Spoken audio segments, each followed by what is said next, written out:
Great. Let's get started. Hello, everyone, and welcome. I'm Gisel Vidals, the sales manager for US and Mexico at Ventrata.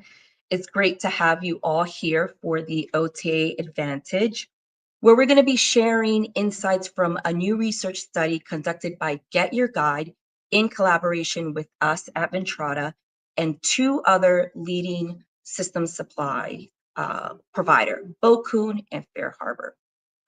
Joining me today is Oliver Holyoke, Senior Supply Marketing Manager at GetYourGuide, who will be leading us through this study and highlighting key insights on what this data reveals.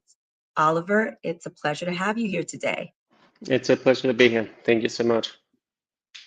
For everyone else tuning in, whether you're watching on StreamYard Link, LinkedIn Live, or YouTube, feel free to drop us a question and we'll do our best to answer it.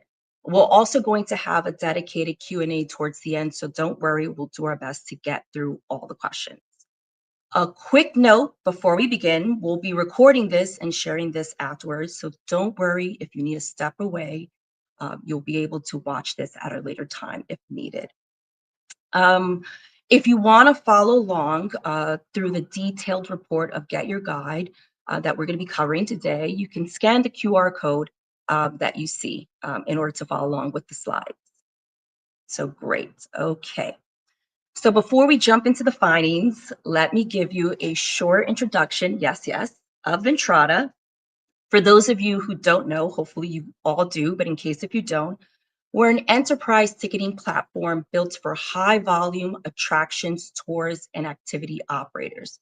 We're powering some of the largest operators and brands like Big Bus, Empire State Building, Magna City, Go Tours, and many others, serving as their all-in-one platform for ticketing and operations.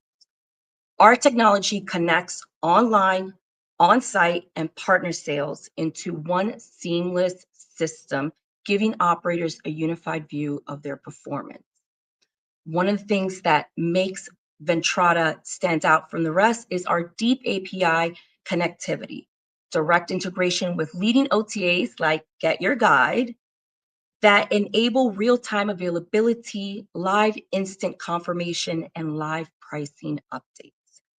For us, connectivity isn't just about data entry automation. It's also about visibility, reach, and control, empowering operators to understand where their bookings originate, how channels influence one another, and how to use those insights to grow consistently. This is why this topic, the impact of OTAs on direct bookings, is so important to us.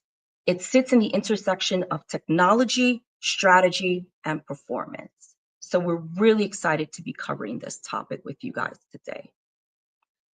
You may or may not know, I have worked over 18 years on both supply and distribution in the tourism sector.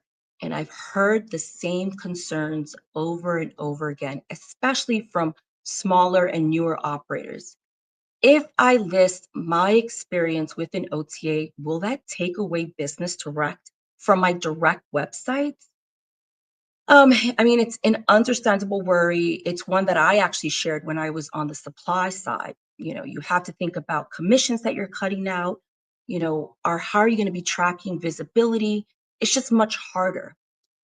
But if what if OTAs did not cannibalize our direct bookings? I mean, that's a big question, right? What if they actually amplified them? This is the question that this research was set out to answer. And the results are going to be very surprising, and I'm really happy that we're going to be sharing them today because it challenges a very long held myth that OTAs do cannibalize. But the data shows the contrary. And I'm excited that we're going to be diving into that a little bit more with Ollie. Okay. So before we go directly into this, I just want to cover a key topic or a key point regarding the holisticness of this data, right?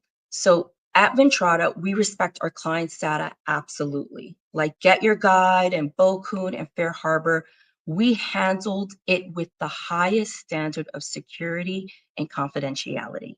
For this study, we anonymized and aggregated data in order to, protect our suppliers and product partners. Pardon. So, so this way it allows you guys to see an overview performance of this analysis without being able to divulge our key specific partner. We have strong confidence in this analysis because the data collected by GetYourGuide and the team actually shows and is aligned with what we see through our client base. So we're really, really aligned with what you guys will be seeing on this presentation. Okay. So now that the groundwork is laid, I'm going to hand it over to Ali from GetYourGuide to explain the research and the methods behind the way we've been able to collate this information and share it today. So Ali? Thank you so much, Gisel. First of all, I want to say a huge thank you for having me. I really appreciate getting to get in front of operators, of experienced creators, and more of I think sharing research like this that provides evidence that having a varied distribution strategy is pretty exciting. Maybe just a couple of quick words about GetYourGuide, because there might be one or two operators online, like who are you? What does your company even do here? So GetYourGuide is an online travel agency, an OTA, and we really exist to connect operators like you to millions of high-value travelers. It's about connecting these millions of travelers through partners like Amex, through partners like Time Out, Culture Trip, KLM, creating that scale of different experiences and of customers who can book that those experiences, and connecting them with operators such as yourselves. We have experiences in over 150 countries. We have over 100 million site visitors a month. So we're really looking to bring this scale and expertise in marketing and in having a platform of this size and make it work for our supply partners. So again, thank you for having me. Into the good stuff, into the research. You can see up the top of this lovely slide here, Travel Experiences Trend Tracker. This is what we internally call TET, because it's a little bit less of a mouthful. And this particular edition of the Travel Experiences Trend Tracker launched just a few weeks ago. But what is TET, for those of you who don't yet know? TET is our biannual research report that we put out for supply partners. And unlike other research reports, we don't give like general insights on hotels, destinations, and flights. We really focus on the experience category, on the experience industry. And we try to drill deep into a different topic each year that we know is close to our partners' hearts.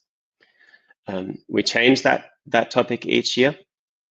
Last year's, for example, was around customer reviews, how people decide what activities to do, how people decide where to go, and these are all actually publicly available. But I think this topic is kind of the first time we've really tackled like a big sticky topic, and it deals with, as Gisel already mentioned, the big kind of elephant in the room a lot of the time, which is cannibalization. Yes, there is suspicion amongst many that OTAs steal bookings that operators, attractions, suppliers would be able to get themselves, and that has an impact on business, and is something that people need to be careful of. And for us, really, the question is the opposite, is like, how do we make sure we're driving incremental bookings for you?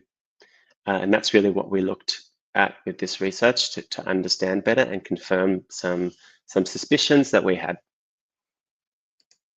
I'm going to also try to like keep a half an eye on the comments in case anyone has sort of a question or a challenge as we go, because I'm happy to jump in to any questions or challenges like bit by bit. So we know from Arrival's 2024 Global Operator Landscape Survey that 7 out of 10 operators say that your top priority is to drive more direct bookings. And we kind of had the suspicion and talked to a lot of our suppliers, obviously, that that this is partially driven by this belief in cannibalization, right? But on top of that, we also had a belief that maybe we couldn't yet back up with enough data, that GetYourGuide didn't cannibalize direct bookings. And in fact, that GetYourGuide brings incremental customers that you wouldn't otherwise have seen because of that scale and that expertise in marketing that we bring to the table, whether that's through the more than 50 languages that we translate to, whether that's through those partners that I mentioned before, so the different channels, and also who we market to, so the GetYourGuide customer that we'll go into a little bit later. So we set out to answer this exact question with this research. Do OTAs like GetYourGuide bring you different incremental business, or do they eat into your direct bookings? We think this is the most in-depth research into this question. Tell me if I'm wrong. I'd love to see any other research on this. A little bit of background on this, because you'll see this billboard effect term used throughout today. We were inspired a little bit by this study conducted by Cornell University back in the early days of sort of hotels online in 2009.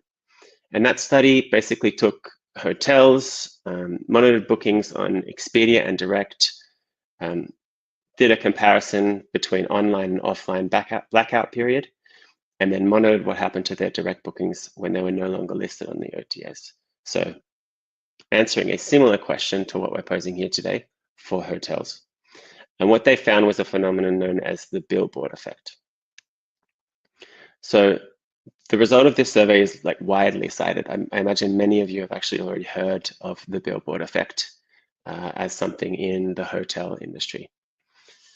But a really sort of view-changing tidbit that we found when we looked into this is the number of hotels that were actually involved in this study. You think a study at a university, you think some serious numbers, some serious data. The answer is 4. There were 4 hotels involved in this research.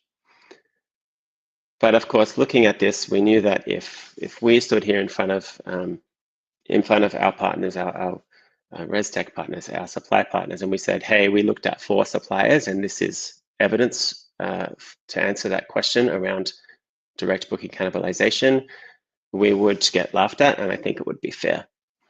So we needed to find another way where we could have an amount of data and a variety of sources of that data where we were very confident that the insights we were gaining were accurate. So how do we do this? As Gisel mentioned, we partnered with some of the leading reservation technology providers in the industry, Ventrata, FareHarbor, and Bókun. We took a 24-month sales period, and we looked at 238 anonymized experience creators across 8 experience categories. We did not want to come out of this research with huge gaps regarding a particular category or an issue with the number of experience creators that made it look like we were cherry picking.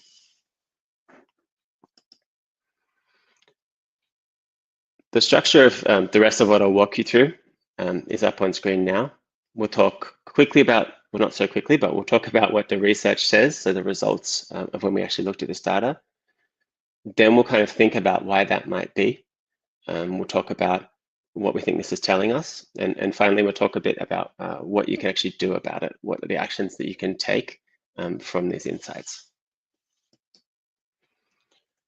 So there are 4 key findings of what the research showed us. Firstly, revenue from OTAs in the 12 months after joining GetYourGuide grew by 73%. Kind of makes sense to some degree, right? Like you joined an OTA, you get some more bookings. Not quite answering our question yet. But revenue from direct bookings also increased by 16%. So I'll say that again. In the 12 months after operators joined GetYourGuide, direct booking revenue increased by 16%. And finally, this added up to overall revenue increasing by 41%. And this trend was also reflected in ticket sales. So we had a strong uplift from the ticket sales, so the number of tickets sold from OTA bookings, a strong uplift from direct bookings as well, and an overall strong sales growth in the 12 months after joining GetYourGuide. Next up, we can kind of pre-address maybe like a really fair question, which is not every partner that we looked at saw an increase in direct bookings. There's 238 partners here. I don't think you would believe me if I told you that. However, of the very few suppliers who did see a decrease in their direct bookings, the average of that increase was just 2%. Only 2%, and only of those direct bookings. They nonetheless saw an overall growth in net revenue of 23%. And this is where we run into limitations of the data, right? We're working with a reasonably big data set, and there's not really a lot that we can say about why they lost those direct bookings. Maybe they changed strategies, maybe they changed their experiences. We don't have too much transparency there. Now you might say, okay, fine, most of those experiences grew in net revenue. Sorry, most of those suppliers grew in net revenue. However, maybe this isn't global. Maybe this is a category specific phenomenon that you're seeing. However, this is not what we saw. We didn't cherry pick this. This really was the reality across categories, across the board. Here's an experience of a leisure attraction, of a bus tour, of a guided tour, of a larger guided tour. And this really showed us that we had a reasonably strong depth regarding our methodology and our data. So diving a little bit into enterprise and attractions, because it's appropriate for this audience. We required a slightly different methodology here because all enterprise attractions that we looked at had been on GetYourGuide for some years. So for Ventrata, we took a global view, looking at the period from 2022 to 2024. And for that period, we saw 157% OTA net revenue growth. And at the same time, we saw 104% direct net revenue growth. So we saw a similar pattern of very strong growth in OTA net revenue and very strong growth in direct net revenue. This totaled up to 121% overall net revenue growth. So you can see there's a lot of variation in these numbers. Different criterion conditions can lead to more or less growth overall. However, the pattern is very clear for us. And like to further illustrate this point, we saw a difference in the degree of growth based on the number of existing distribution channels. And this is what you would expect, right? When you join that first OTA, you see quite a big overall growth. And then as you add more and more OTAs, that growth continues incrementally, but does not increase.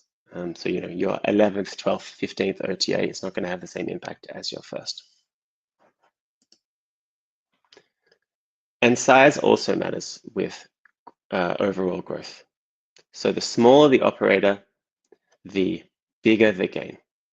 Smaller operators with less than 100,000 revenue per year saw the most dramatic growth of 138% increase. and larger operators saw a more modest growth, but still saw growth. So the underlying premise still stands. After joining Get Your Guide, both direct and NR via OTAs increased. At different rates, of course, as you'd expect, depending on category, depending on size of your business. But overall, it's a really positive story, and it's a story of growth. So onto the second part, like why might this be? What's the insight that we can pull from this research? And let's start with a little bit of a look of who the different travelers are.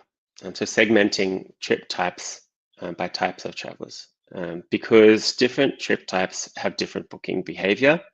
And that kind of explains this billboard effect. That explains why you're not taking the same traveler from your direct bookings and pulling them into your OTA, different traveler types for different channels.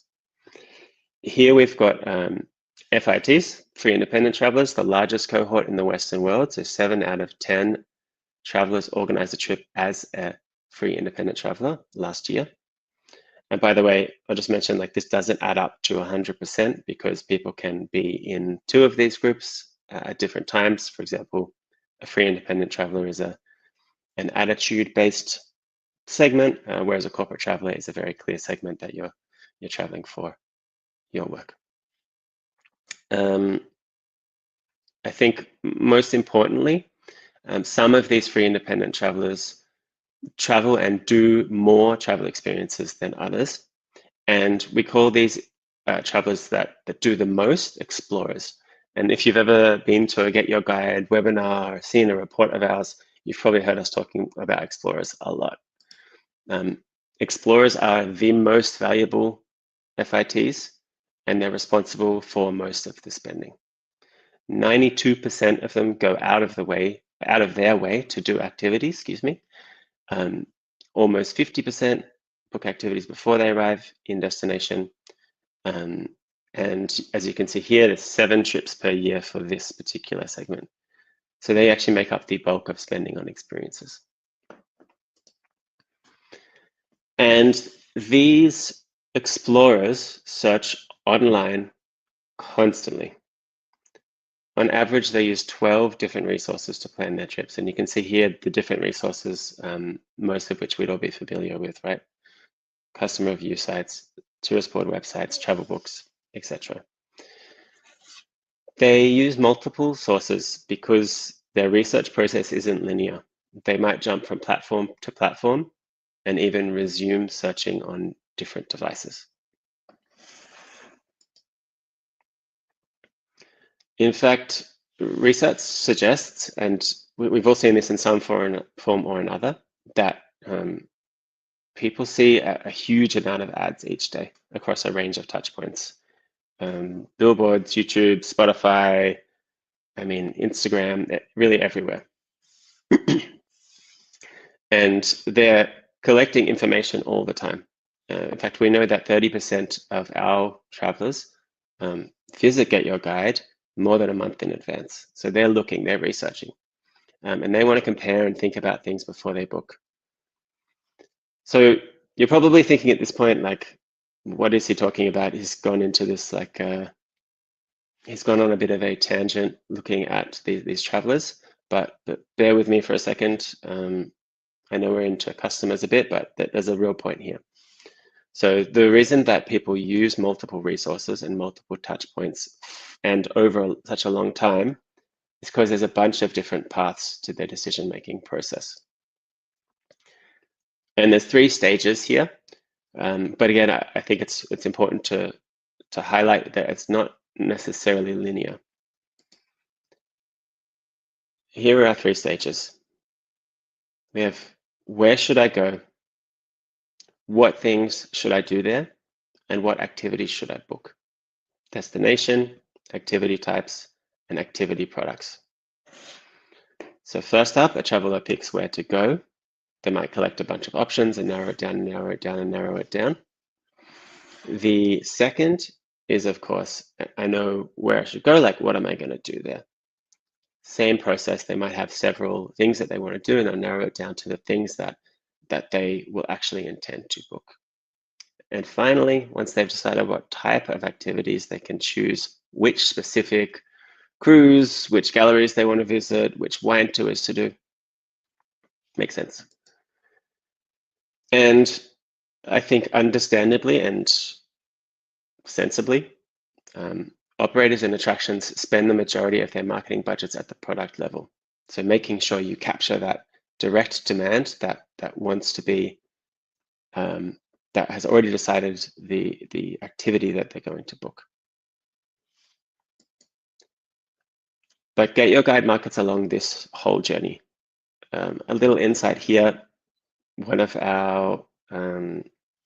GetYourGuide's most, how'd you put it? One of our favorite playing fields is actually in the middle here of, in the middle. When someone searches something like things to do in Rome. This is where traditionally our strength has been, and this is something that we can use our scale to play in this field where an individual attraction or operator might not be able to. And we serve in this space and in other spaces 30.3 billion ads per year. And we serve these ads across a huge range of partners to make sure that we are connecting with travelers at all of these stages. And we work with hundreds of brand partners, thousands of affiliates and creatives. It's how we pull people back, and it's how we surface your experiences to travelers. And that's why the billboard effect exists. We see these 10,000 ads per day. We don't act on all of them. A lot of them we don't truly absorb, but the ones that we see most frequently, the ones we connect with, we do hold them in our brains. And there's a sort of example here, right?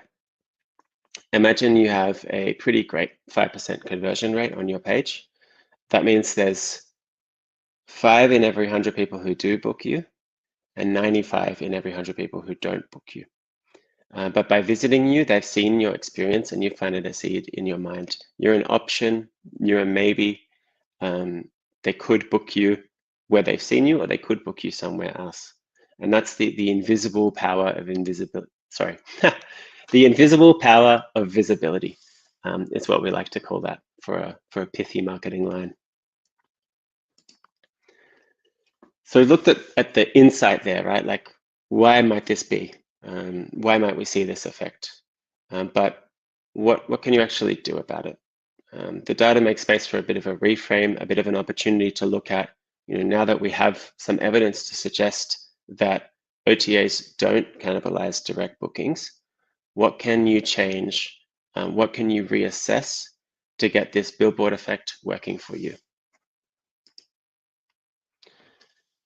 First suggestion, use a res tech. And I might be creating a bit of work for my Ventrata friends, but we don't mean here just to list on one. We mean work with them as a true partner. Ask for insights. They have, as is I think clear through this research, an enormous depth of insight and experience to help you with this. Make the most out of that partnership. Build a full picture of your distribution metrics. They'll have access to everything under the sun: average basket value, source market trends, booking volumes, and this is really gold for you to guide your distribution strategy. Connectivity gives you this holistic view, and it's really one of the things that GetYourGuide recommends.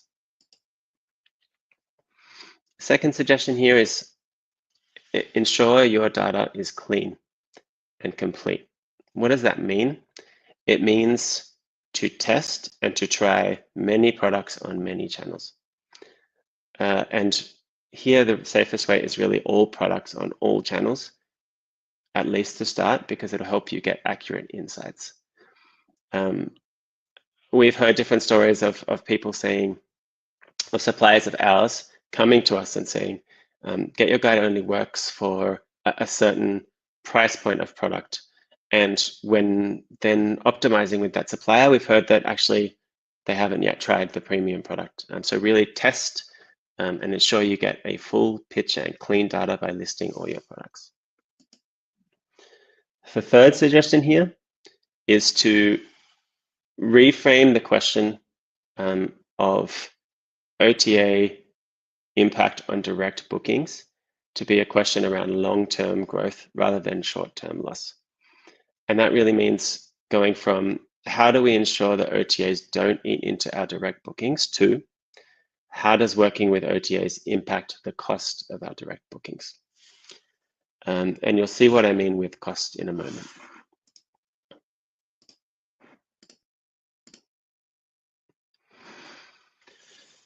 Which is suggestion 4. Find the real cost of your direct bookings.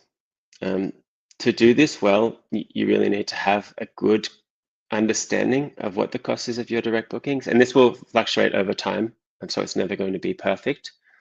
But this means making sure you're including the cost of things like website development, asset creation, credit card processing fees, reporting costs, etc., etc. If you have an agency running your marketing, then that's the cost of your direct bookings. And it makes sense to include that when understanding your distribution strategy. Often when you integrate this, it can really change the reality of the cost per booking, per channel, and inform how you then build out your distribution strategy. Suggestion 5 is to measure the costs of bookings across all of your different channels over time. Once you know the cost of those direct bookings, compare that to the cost of on OTAs, compare that to the cost of any other channels. And when I say costs for OTAs, like I am talking about commission. Obviously, I don't want to beat around the bush there. When GetYourGuide thinks about marketing, we don't spend time arguing internally on whether the growth team or the brand team has brought this or that booking. We know that attribution is very complex. What we measure instead is the impact of each channel on one another. So you might see some really interesting dynamics here where you realize that pushing one channel pulls another channel with it, for example. So you adopt this media mix modeling mentality. Do the cost of direct bookings decrease as you list on OTAs? And if you campaign, make sure you measure how all channels are impacted simultaneously. And again, it's a long-term game, right? Not all channels will perform and grow consistently over time. It's about testing things and giving evidence to hypotheses over time. Suggestion 6 links back to those audience segments that we looked at before. Look at pockets of audience that you're underserving. Don't leave money on the table. So your trip taker types might look different to this. It might depend on what kind of business you have and what kind of experiences you offer. So of course, some of these won't make sense for your exact business. However, thinking about all of the different segments and testing with these segments on appropriate channels is essential. Remember that different OTAs have different audiences. If you feel that you could be serving certain countries or sub-segments, work with your OTA to address these countries or sub-segments. And finally, I think I've got one more after this, do I? Nope. Finally, create products and materials that cater to different audiences. And what this means is that, actually, it's probably best explained through the example that you see on here. These aren't just pretty pictures. This is an example of the same activity type, a cruise on the Seine River, but these photos talk to very different people. You won't attract a corporate group showing pictures of family. You won't attract free independent travelers showing a corporate group. So it's really about matching the product, the specific products and the content, and I want to emphasize that again, and the content that you're using on those products to the segments that you're addressing with each channel. and thinking about how you can tweak this content and these activities to appeal to new people or to new segments is really where the incrementality is. So in conclusion, there's a big opportunity here, we believe. And that's that you can actually use OTAs to drive direct growth and make your direct growth more efficient. The data shows that OTAs don't cannibalize direct bookings, they actually amplify them.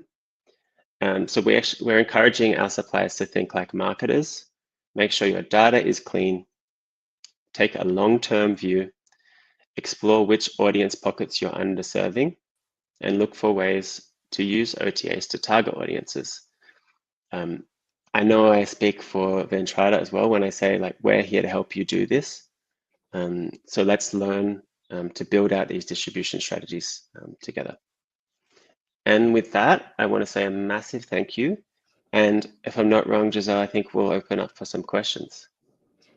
Yeah, we will be opening up for questions. You know, as the team gathers some of those questions that we'll be answering, just wanted to have like a quick chat because being in the industry for such a long time and dealing with this myth, it was really impressive to see that this study was able to show about an increase of 30% of overall ticket sales for when they've gone on to OTAs, which is quite impressive.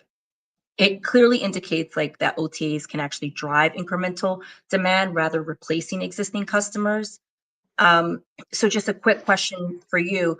For enterprise operators managing complex inventories, what do these findings mean for them and how should they approach distribution with this insight? Absolutely. Thanks for the question. I think it's a good question around enterprises. And I would say for that scale of operators, while the implementation might be a little different, and while the data was a little different, actually the insights are quite similar. That core insight being that once we have this verification that you can actually leverage your OTAs and leverage a varied distribution network to drive direct bookings, it changes the game a bit in terms of unlocking the recommendation that a varied distribution strategy is really strong for both direct and for those online channels. So I would basically say that the insights are very similar to test, to look at a varied distribution strategy, and to link those different distribution channels to the different audience segments. I think that applies as much for a small operator as for an enterprise operator. Yeah, I agree with you. I think sometimes as an operator, speaking in my previous lifetime on the supply side, we're very just kind of focused in our environment, in our area, and not necessarily taking advantage of that billboard effect that a lot of like the OTAs and Get Your Guides can be able to create for them. So that was really interesting. I think getting a good sample across the board globally of what that does for an operator is very insightful. It was even a little bit more jarring for me to see that for smaller operators, the growth was even bigger. It was stronger. I think it was 56% of ticket sales growth and over 139% in revenue. I mean, that's impressive. Coming from both small to large supply side experience on my end, it was kind of, shocking. It's a little bit of relief because we tend to work with a lot of distributors, not necessarily knowing if it's going to really drive that type of impact. So definitely great to see that it's not an erosion, it's an acceleration of sales. Absolutely. Yeah, I think this was really encouraging for us as well. And not super surprising if we're being frank, right? Because it's really a story of what the it's really a story of I think some of the much smaller operators getting those basics right that unlock a really serious big chunk of growth first, Whereas our larger operators, as they come online with an OTA, they often have a lot of different channels that are already going. So they're maybe already actually a little bit further in that business development journey. No.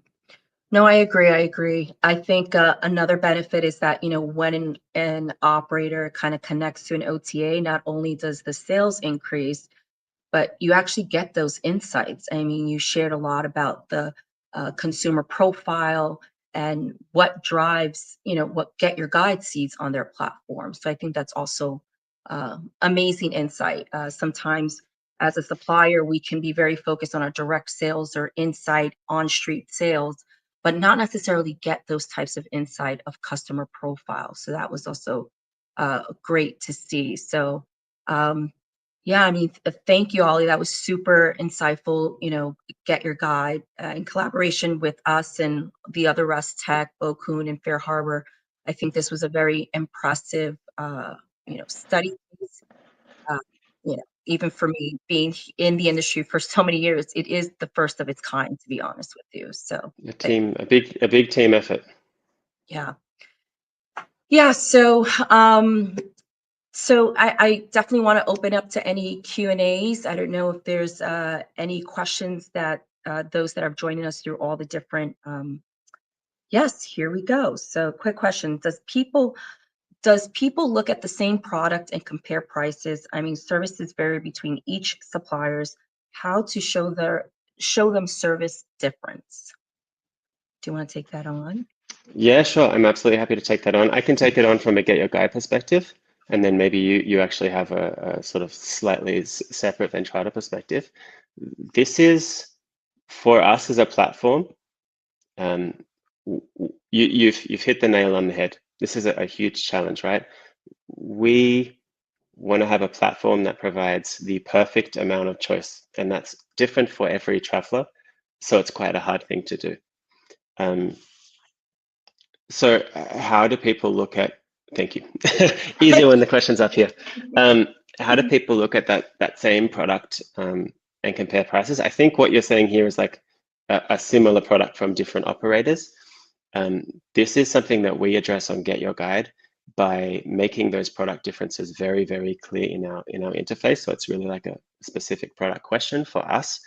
We address it in on that side with the operators that we do have online. And the other thing is that Get Your Guide is not a completely open marketplace either. And so that's the other way we actually address it. We try to combat this feeling of overwhelm, this feeling of like, there's 150 send tours, which one do I book?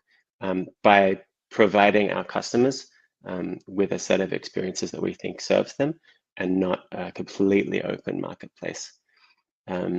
So showing that service difference is really about product development, and we think we're at the forefront of that. So that's things like reviews, that's things like what do you call it? That's things like itineraries. That's things like encouraging supply partners to have imagery that really makes them stand apart and highlights what's different about their experience. That's how we address it on our platform. I'm not sure if you have a sort of different comment from a Ventrata point of view. No, I mean, for Ventrata point of view, I mean, we just help enable that pricing, adjustment depending on demand, which is quite key. But I think that for consumers and just also coming from, other, my OTA lifetime, it really, I think reviews is really what helps drive when you do have similar products in terms of which one is going to drive more sales for you. So it's not just product comparison, is also experience comparison. And I think that, if your team, if the supplier focuses more on that, it will enable more sales because the customers will see it, the customers will experience it. So on the Ventrata side, it's just ensuring that we've enabled you on a tech side to be able to make that experience high quality. I don't know if there's any other questions. Oh, another question. Do review affect client decisions? Yes. I mean, I think it does. I think it's one of those kind of leading factors. And I'm sure, all you can attest to this, but when I worked on the OTA side, reviews, reviews, reviews. We could not have emphasized it enough. I think getting peer-to-peer, views on the experience is so key. So it's not always just about pricing. I can actually maybe go one further and say, I'm looking for the link so that I can give it to you, Ramsey. But one of our, so I mentioned at the start that this is part of a exercise we do called the Travel Experience Trend Tracker. And we actually have a previous, the one that we did in April last year, is about exactly this. And the answer is yes, absolutely affects clients' decision. Reviews are extremely important on Get Your Guide, and I can share that link. Let me just double check it works for everyone. I can share that link. I'll share it in this comment section in just a few minutes so that you can find the TET. Oh, brilliant. Thank you, Dominic. Yeah, you'll be able to see there that we've actually done a pretty deep research project into this exact question, and the answer is yes. Great. Any other question for us? I know the presentation was so deep in data. I think, even the first go around when I saw this presentation, I had questions that were then later answered in the next couple of slides because it was that detailed. So yeah, so as you know, if we don't have any additional more questions, you guys can send it through later as well too. We're going to be sharing this this recording later on as well. You're welcome, Francie. Thank you. We're going to be sharing this video as well to this recording. So please feel free, send them in, even post after we've posted this. Before we wrap up, I just want to make sure because, again, reading through this presentation, going through this process in collaboration with Get Your Guide, I think there's quite a few big takeaways that we can kind of take in through this presentation. And one is diversifying your distribution is very key.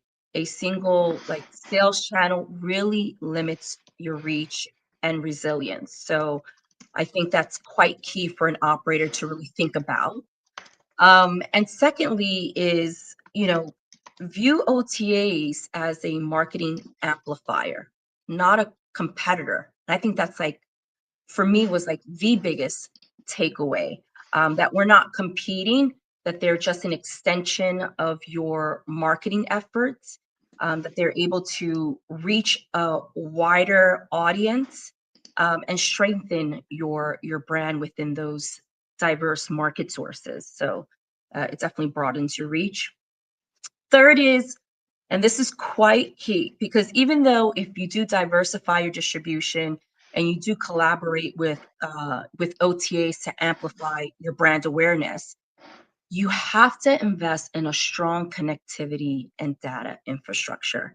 And I really enjoyed seeing that slide, Ollie, where you highlighted REST Tech. If you want to take advantage of this, amplifying your product and really securing and growing these sales, you can't really deliver on it unless you have a very strong connectivity and data infrastructure. And hence why, at Ventrata, we were very keen on presenting this because for us, it's a huge, area of strength for us, that we're able to manage multiple sales channels efficiently and give operators a clear understanding of their performance across several different channels and several different OTAs. So just want to say thank you to everyone. Thank you to Ali who joined us today. Thank you to the Get Your Guide team for spearheading this amazing research. Thank you to the fellow REST Tech companies, partners, Bókun and FareHarbor that contributed to the analysis and the data that we were able to review today. Thank you to all of those that have joined and participated, and whether you submitted a question now or later, we look forward to answering them. So thank you all for taking time to join us. And yes, Until next time, stay connected.